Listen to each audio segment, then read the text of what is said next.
Big game coming up, top of the table clash. You're in Wellington. You've got to make the trip across the Tasman. I guess first of all, how's the health and fitness of the squad? It was a hot game on the weekend, and a few boys had to come off. Yeah, it was a challenging game.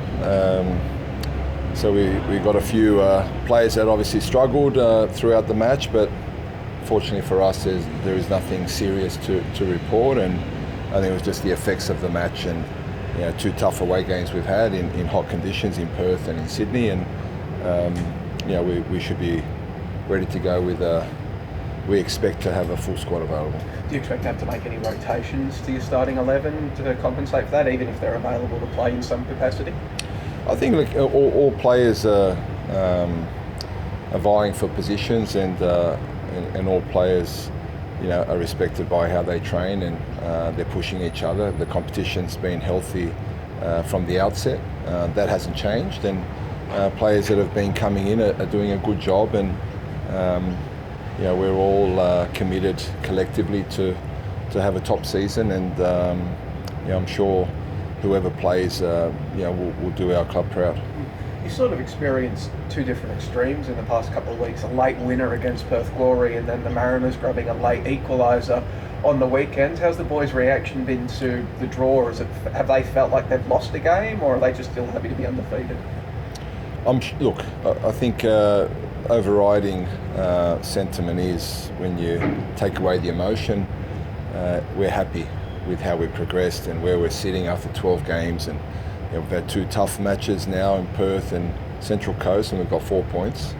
Of course, you're disappointed when you concede so late in it was a tough game for many different reasons. A good opponent, challenges that we had throughout, and adversity, and to concede very late on in those circumstances is disappointing.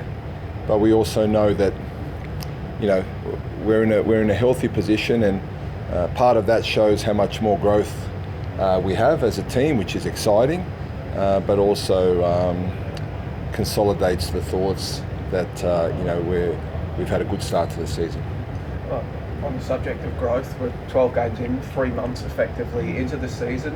Where do you think your side has improved the most, grown the most since round one compared to now? I think firstly, consistency in terms of team, but also consistency in terms of performance for individuals. We've had a midfield and wingers that are all players that haven't played regular football, haven't been starters at previous clubs. So that's new for them, and we're seeing growth in that area, that the players are backing up week in, week out, going through different challenges, whether it's conditions, travel, the expectation of repeating a good performance. So I think that's the growth individually has obviously helped the team grow as a unit, and I feel that that's been shown in particular in the last few weeks, where we've had a lot of obstacles to overcome, and this week we got another challenge in front of us, another hurdle to overcome, and a team that's in great form, playing very well, and it's a game that we should all embrace, and really look forward to the opportunity to get another 3 points. I guess the obvious follow-up is, if that's the growth you've had so far, what areas of the boys are you hoping to see improve, not just next week, but in the weeks and months ahead? Where are the areas you've identified? That I think there are pieces of the puzzle in every area, whether that's how we defend or win the ball back, or our structure. We're constantly working on improving our build-up, our mid-third play, and probably last week, if we go as the nearest game we've had, in the front third, we could have done better, but we showed great signs of growth in terms of our defensive display, in our build-up and control of the game. So there are always areas to improve, so I wouldn't pinpoint one in particular, but I feel since round one we've improved in all areas, and there's a sense of there's more to come, but without the hard work out here on the training pitch, those things don't just happen. On the defensive front, you've got continuity in your centre-back pairing, but you've got a series of wing-backs that have played this season. You've got Chapo playing in there right now because his form has required it, but you've also got Adama coming back from concussion. as well. How do you manage this? And Jason's there as well, obviously. How do you manage this balancing act heading into the next game?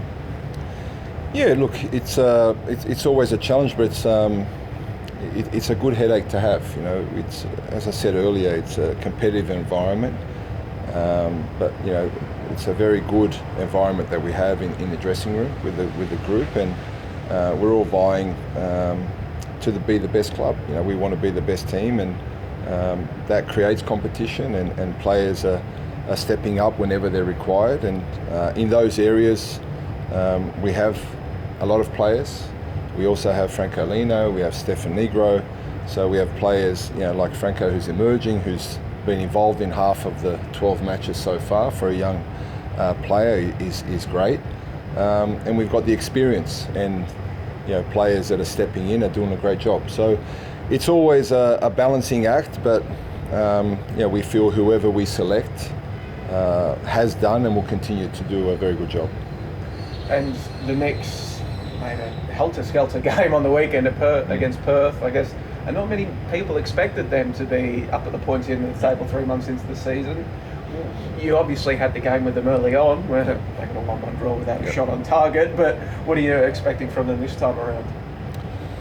Well, more of the same. They showed a lot of resilience, and you know, we can talk about they're not having an attempt, but they went home with a point, and since then they showed today that they sit on top for a reason. They deserve to be there, as we do.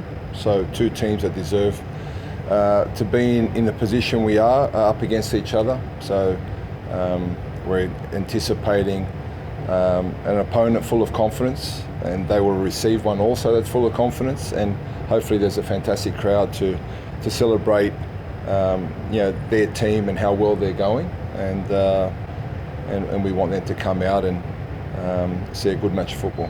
A lot was made this season about your striker that was ageing like wine in Bruno, but they've got one as well in Kosta Barbarouses. He's scoring for fun at the moment. How do you stop him?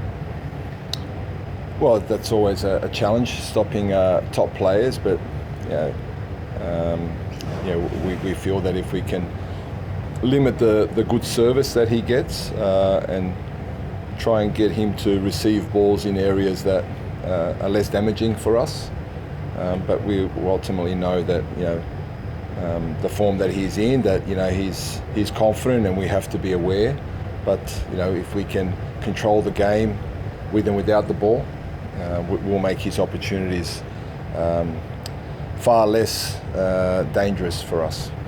And requisite Janurary silly season question: any movement in the arrivals or departure lounge at Melbourne Victory? Nothing at the moment. As you know, these things are always ongoing, and I said weeks ago that, you know, we weren't actively seeking anyone, and that's remained the same. But you know, we're open to business if we feel it can improve our squad.